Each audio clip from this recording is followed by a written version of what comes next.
Hey, I want you to know that God loves you. And sometimes God loving you can look like doors being closed that you never thought would be closed. Not because He's trying to hurt you or control you or take something away from you, but because He's trying to protect you. Let me expound on this a little bit. So, I talked about this in my lives about how there was a season in my life where I would date guys because of how they looked on the outside, what they could give to me, but I never dated them for their character or the contents of their heart.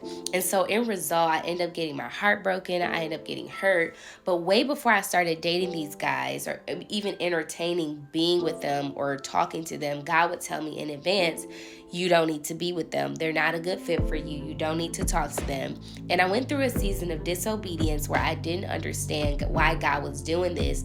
But I disobeyed God. I opened myself up and I ended up getting hurt.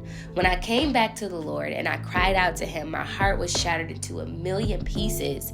And while I was crying to Him, the Lord said, do you see now why I told you they weren't for you? Do you see now why I told you He wasn't for you? Because I knew He was going to break your heart.